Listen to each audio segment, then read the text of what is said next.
want to welcome you all here today to First United Church of Christ here in Mount Pleasant. Our gospel text this morning comes from Matthew, chapter 13, verses 1 through 9, and then 18 through 23. That same day, Jesus went out of the house and sat beside the sea. And a great crowd gathered about him, so that he got into a boat and sat there. And the whole crowd stood on the beach. And he told them many things in parables, saying, A sower went out to sow. And as he sowed, some seeds fell on the path, and the birds came and devoured them. Other seed fell on rocky ground, where they had not much soil. And immediately they sprang up, since they had no depth of soil. But when the sun rose, they were scorched, and since they had no root, they withered away. Other seed fell upon the thorns, and the thorns grew up and choked them. Other seeds fell on good soil and brought forth grain, some 100-fold, some 60-fold, some 30. He who has ears to hear, let him hear. Now, hear then the parable of the sower.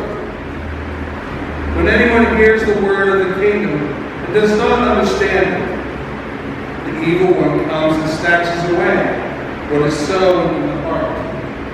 This is what was sown along the path. As for what was sown on rocky ground, this is he who hears the word and immediately receives it with joy. Yet he has no root in himself, but endures for a while. And when tribulation or persecution arises on the account of the word, immediately he falls away. As for what was sown among the thorns, this is he who hears the word, but cares of the world and the delight in riches choke the word, and it proves unfruitful. As for what was sown on good soil, this is he who hears the word and understands it. He indeed bears fruit, and yields, in one case 100-fold, another 60, another 30.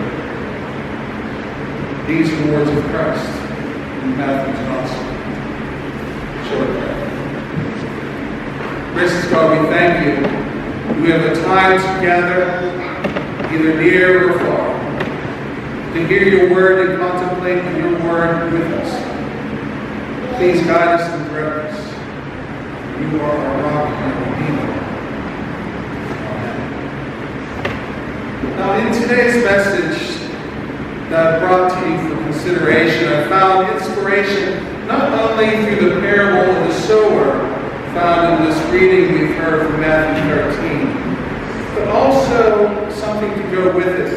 In my contemplations, I also thought of the words of Paul from Romans in chapter 8, verse 11, where it states, If the spirit of him who raises Jesus from the dead dwells in you, he who raises Jesus from the dead will give life to your mortal bodies through the spirit which dwells in you.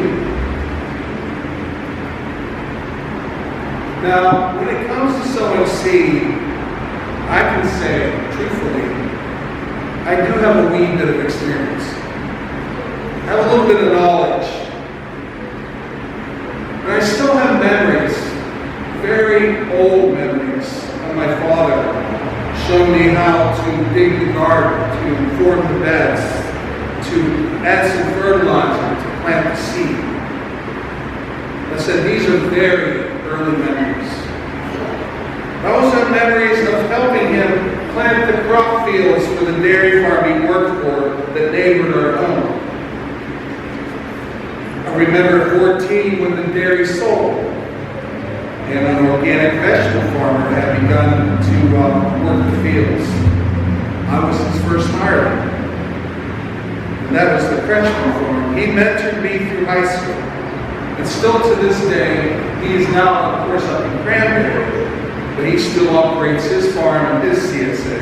And now it is going into its next generation.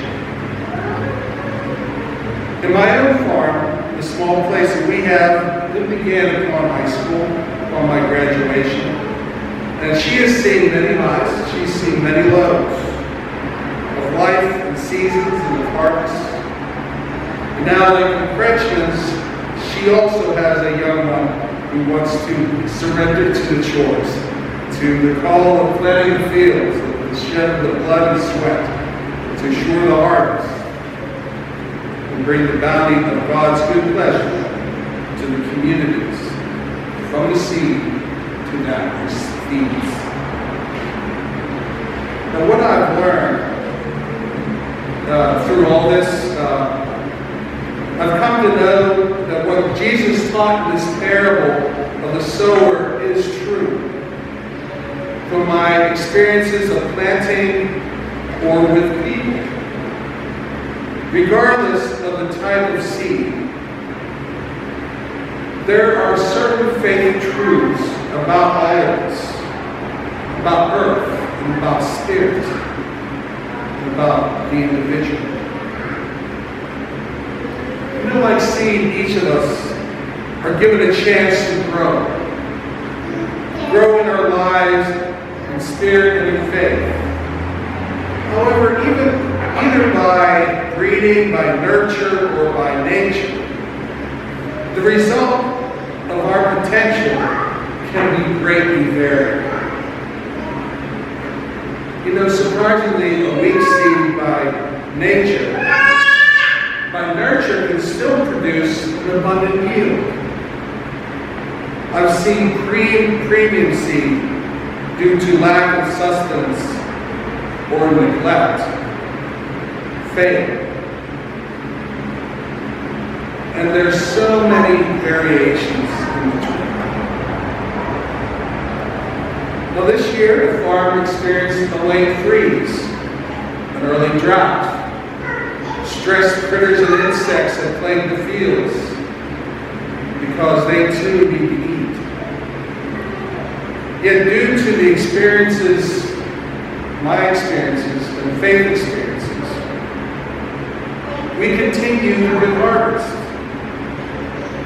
of the faithful, and because we've been dedicated. And this is also true, not just in the plant world, this is also true about us when it comes to our faith formation, our relationship building with God and Jesus. It's in their planting and through nurture of us, the bounty, the yield that can be, that which is of faith can be shown.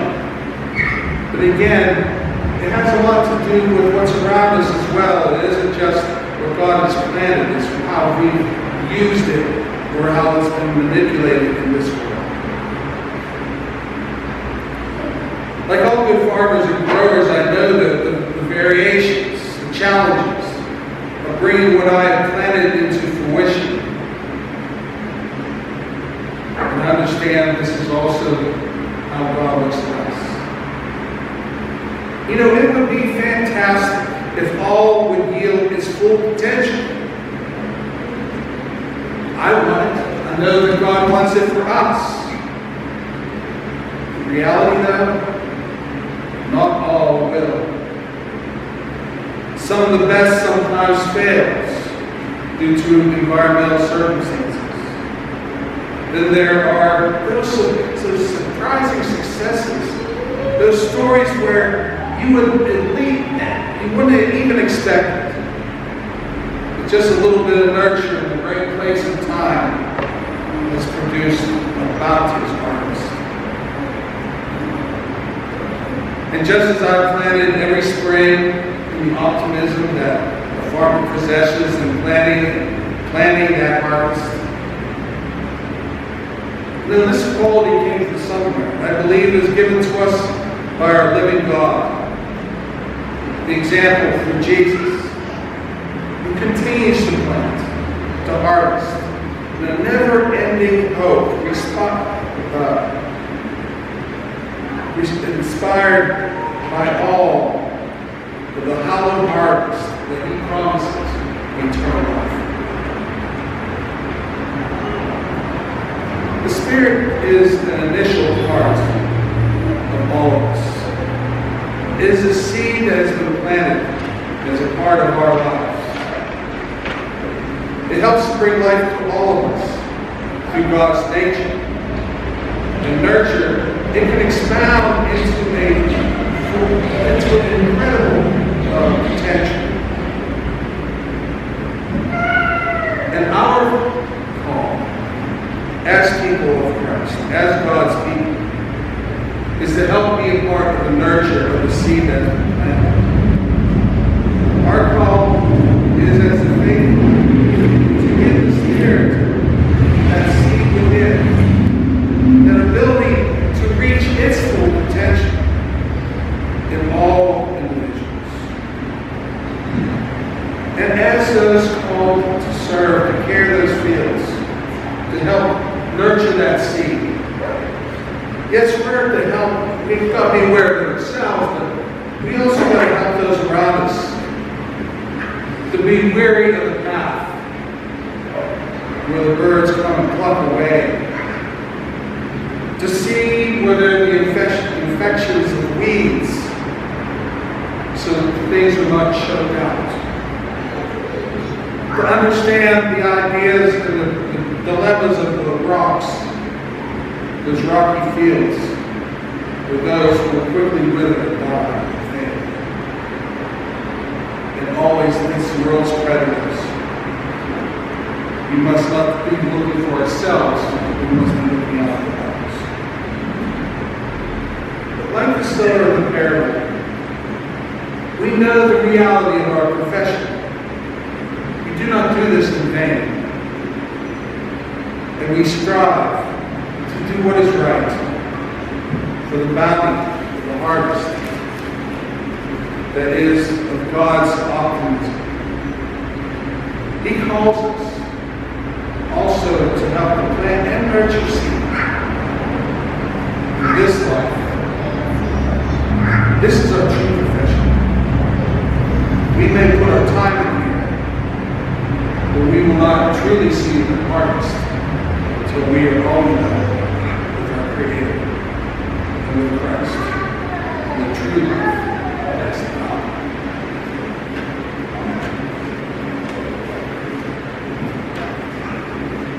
Shall we pray? Gracious God, we thank you that we have your nurture. We thank you that you have given the seed within us, the Spirit. Help it grow, Lord. Inspire us, nurture us. Help those around us as we help those who are in need.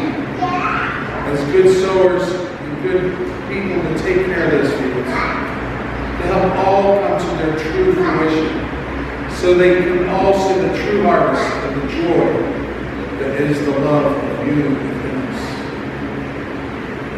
Gracious God, now there are those in our community who need your help and healing. We ask your grace to be upon them. People like Ann Hart and Helen Bellamy, Elizabeth Blystone, Marie Hirsch, Aaron Anderson, Shaw family, Mary Beth Brown, Cammie Cation, Anna Piles, and her family, Jane Alton, Kelly Butler, Mindy Ann Edwards, and Karen Davis. And gracious God, we also raise these names to you now in our hearts for your help and for your healing. Gracious God, as you know best, keep, help, and protect.